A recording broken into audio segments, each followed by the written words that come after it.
Hello guys, आज सावन का चौथा दिन है। हम करेंगे शिव जी भगवान का महाशिव पुराण। तो आप भी मेरे साथ करना और सुनना, ठीक है। अब मैं शुरू करती हूँ। जय हो शिव शंकर भगवान की। श्री नंदिकेश्वर बोले, ब्रह्मा जी और विष्णु जी हाथ जोड़कर शिव जी के अगल बगल में खड़े होकर स्तुति करने लगे। इससे शिव जी भगवान प्रसन्न होकर उनसे बोले, तुमने आज महान दिन पर मेरी पूजा की है। आज से इस दिन का नाम शिवरात्रि होगा। यह बड़ा पवित्र दिन है। इस शिवरात्रि के दिन जो मेरे लिंगेश्वर की पूजा करेंगे वे मुक्त हो जाएंगे। जो व्यक्ति परपंच सहित होकर इस एक दिन मेरी पूजा करेगा वह 1 वर्ष की निरंतर पूजा का फल प्राप्त करेगा। मेरा लिंग रूप और स्तंभ प्रकट हुआ था वह अर्धा नक्षत्र है। जो व्यक्ति मार्गशीर्ष माह में आर्धा नक्ष में उमा सहित मेरी पूजा मेरे रूप लिंग या बैरलिंग में करेगा अथवा दर्शना प्राप्त करेगा वह मुझे कार्तिकेय के समान परम प्रिय होगा। शिवरात्रि पर दर्शनों का ही महान फल है। पूजन से जो फल प्राप्त होगा उसका मुख्य वर्णन नहीं किया जा सकता। तुम दोनों की युद्ध भूमि में जहाँ मेरा लिंग स्तंभ प्रकट हुआ है वह अरुणाचल के नाम से प्रसिद्ध है।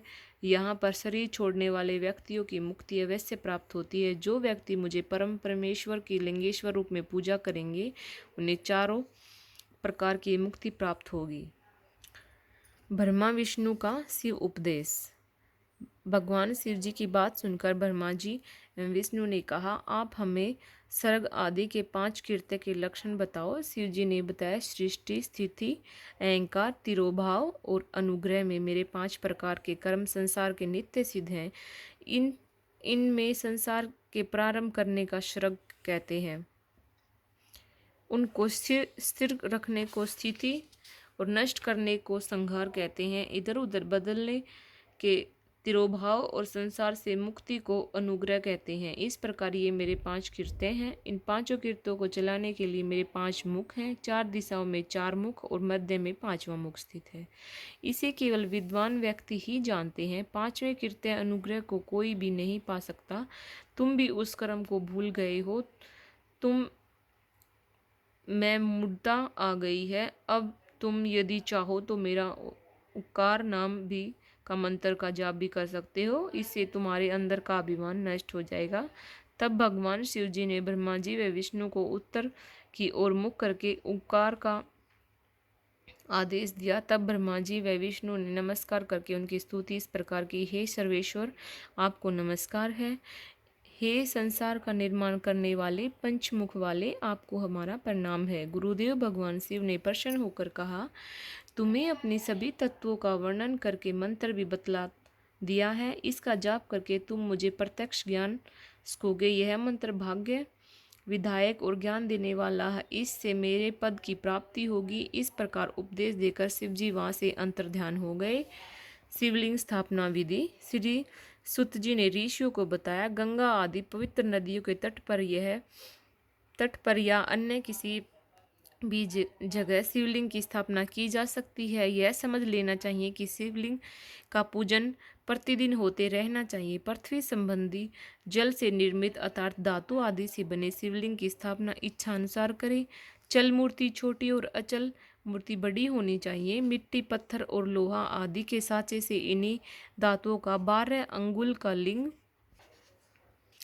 निर्माण कराना चाहिए। लिंग या मूर्ति दोनों ही पूजा शिव पद के देने वाली हैं। कोई भक्त शिव जी की गोद में उमा को बैठाकर उनकी पूजा करते हैं। गुरु से पूछकर स्नान करके भस्म लगाकर नैवेद्य से पूजन करना चाहिए। पंचाक्षर मंत्र ओम नमः शिवाय के जप में प्रणव लगाना चाहिए। फल प्राप्ति हेतु गुरु से दीक्षा अवश्य ले। गुरु ज्ञानवान तथा जाति से ब्राह्मण होना आवश्यक है। जो व्यक्ति 5 करोड़ पंचाक्षर मंत्र जप लेते हैं वे सदाशिव रूप हो जाता है। ब्राह्मण को प्रतिदिन 1008 गायत्री मंत्र का जाप करना चाहिए। ओंकार मंत्र को 1000 बार जाप करने से मनोरथ सिद्ध होता है। शिव क्षेत्र में 100 गुना फल प्राप्त होता है। जहाँ पर शिवलिंग को स्थापित किया जाता है वहाँ से 100 हाथ तक चारों ओर की भूमि पवित्र होती है। यह पुण्य क्षेत्र कहलाता है।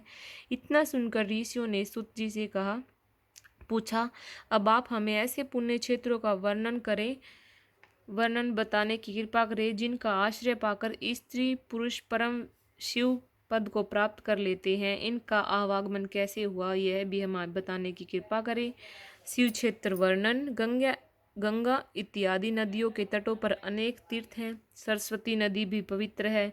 इसके तट पर रहने वाले व्यक्ति ब्रह्म पद को प्राप्त करते। हिमालय पर्वत से निकलने वाली पवित्र गंगा जी 100 मुख वाली है तथा पतित पावनी है। इसके तट पर वास करना पुण्यदायक है। इसके तट पर काशी आदि अनेक पुण्य क्षेत्र हैं, वहां पर निवास करना मोक्ष प्राप्त करना है।